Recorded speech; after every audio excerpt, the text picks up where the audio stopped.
ನಮಸ್ಕಾರ.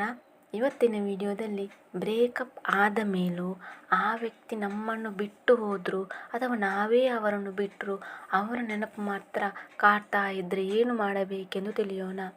ಕೆಲವರು ಹೀಗೆ ಆದಾಗ ಬೇಗ ಮೂವ್ ಆನ್ ಆಗ್ತಾರೆ. ಆದರೆ ಇನ್ನೂ ಕೆಲವರು ಮರೆಯಬೇಕೆಂದು ಎಷ್ಟೇ ಟ್ರೈ ಮಾಡಿದರೂ ಸಹ ಅವರ ನೆನಪಲ್ಲೇ ಕೊರಗುತ್ತಾರೆ. ಆದರೆ ಒಂದು ತಿಳಿದುಕೊಳ್ಳಿ, ನಾವು ಯಾವ ವಿಷಯವನ್ನು ಮರೆಯಬೇಕು ಅಂತ ಯೋಚಿಸ್ತೀವಿ ಅದು ಮಲ್ಟಿಪಲ್ ಆಗಿ ನೆನಪಾಗುತ್ತದೆ. ನಾವು ಯಾರನ್ನು ಮರೆಯಬೇಕು, ಯಾರನ್ನು ಯೋಚಿಸಬಾರದು ಅಂತ ಅನ್ಕೋತೀವೋ ಅವರೇ ಹೆಚ್ಚಾಗಿ ನೆನಪಾಗುತ್ತಾರೆ. ಇದರಿಂದ ಹೇಗೆ ಆಚೆ ಬರುವುದು? ಆದರೆ ಒಂದು ತಿಳಿದುಕೊಳ್ಳಿ, ನಾವು ಎಷ್ಟೇ ಅತ್ತರೂ ಕೂಗಿದರೂ ನಮ್ಮ ಕಣ್ಣೀರು ಒಂದು ಹನಿ ಕೂಡ ಅವರಿಗೆ ಡಿಸೈರಬಲ ಅಂತ ಮೊದಲು ತಿಳಿದುಕೊಳ್ಳಿ. ಸೊ ಇದರಿಂದ ಹೇಗೆ ಬರುವುದು ಅಂತ ನೋಡಿದರೆ, ಮೊದಲನೆಯದಾಗಿ ಇಲ್ಲಿ ಒಂದು ಸಣ್ಣ ಕಥೆಯ ಮೂಲಕ ತಿಳಿಸ್ತೀನಿ. ಒಬ್ಬ ಒಂದು ಹುಡುಗಿಯನ್ನು ತುಂಬ ಪ್ರೀತಿಸುತ್ತಿದ್ದ. ಎಷ್ಟು ಪ್ರೀತಿಸುತ್ತಿದ್ದ ಎಂದರೆ ಏನೇನೋ ಕನಸು ಕಾಣುತ್ತಾ ಜೀವಿಸುತ್ತಿದ್ದ. ಅವಳನ್ನೇ ಮದುವೆ ಆಗ್ತೀನಿ ಅಂತ ಧೈರ್ಯದಿಂದ ಓಡಾಡುತ್ತಿದ್ದ. ಇದ್ದಕ್ಕಿದ್ದ ಹಾಗೆ ಆ ಹುಡುಗಿ ಇವನನ್ನು ಬಿಟ್ಟು ಬೇರೆ ಹುಡುಗನೊಂದಿಗೆ ಮದುವೆ ಆದಳು. ಇದನ್ನು ಸಹಿಸಲಾಗದ ಆ ಹುಡುಗ ತುಂಬ ಹೊತ್ತು ಗೋಳಾಡಿದ. ಅದಲ್ಲದೆ ತನ್ನ ಎಲ್ಲ ಫ್ರೆಂಡ್ಸ್ ಜೊತೆ ಅವಳು ನನ್ನನ್ನು ಬಿಟ್ಟು ಹೋದಳು ಅಂತ ಯಾರ್ಯಾರು ಸಿಕ್ಕಿದರೂ ಅವರಲ್ಲೆಲ್ಲ ಅದನ್ನೇ ಹೇಳುತ್ತಿದ್ದ.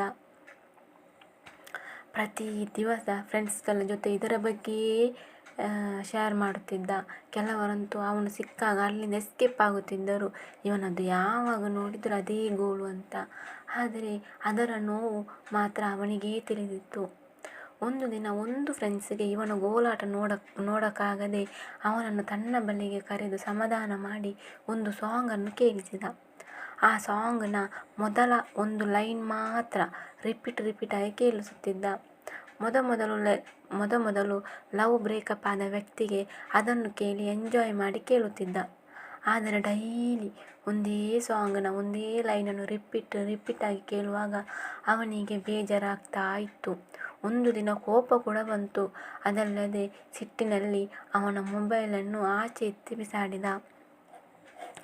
ಆಗ ಈತ, ನನ್ನ ಮೊಬೈಲ್ ಬಿಸಾಕೋಕೆ ಎಷ್ಟು ಧೈರ್ಯ ನಿಂಗೆ ಅಂತ ಹೇಳಿ ಮಾತಿಗೆ ಮಾತು ಬೆಳೆಯಿತು.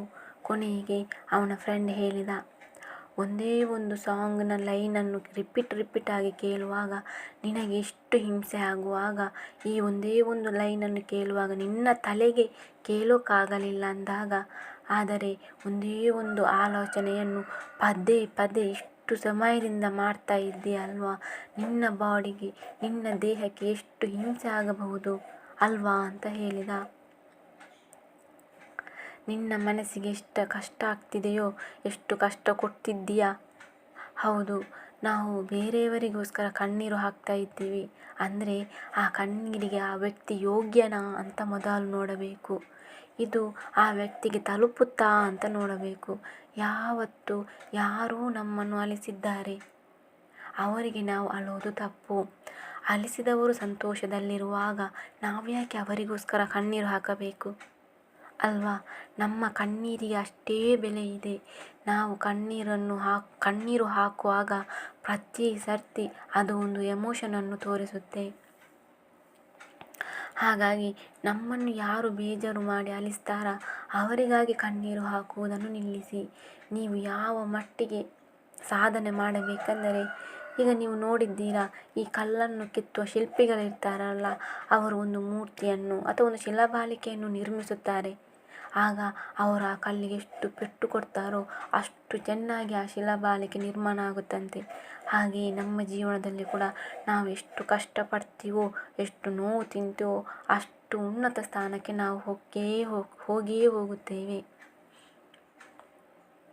ನಮ್ಮ ಬಗ್ಗೆ ನಾವು ಯೋಚಿಸುವ ಬದಲು, ಯಾರಿಗೋ ನಮ್ಮ ಟೈಮನ್ನು ಮೀಸಲಿಡುವ ಬದಲು ನಮಗೆ ನಮ್ಮ ಸೆಲ್ಫ್ ಡೆವಲಪ್ಮೆಂಟಿಗೆ ಟೈಮ್ ಕೊಟ್ಟು ನಮ್ಮ ಸ್ಟಡೀಸನ್ನು ಇನ್ಕ್ರೀಸ್ ಮಾಡುವ.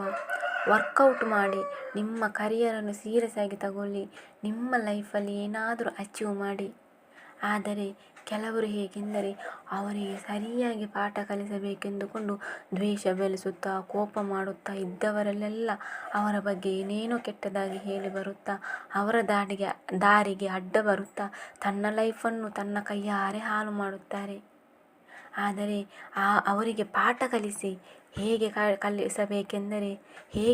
ಕಲಿಸಬೇಕೆಂದರೆ ನಿಮ್ಮ ಸಕ್ಸಸ್ನ ಮೂಲಕ. ಹೌದು, ನಿಮ್ಮ ಸಕ್ಸಸ್ ಅವರಿಗೆ ಒಂದು ಪಾಠ.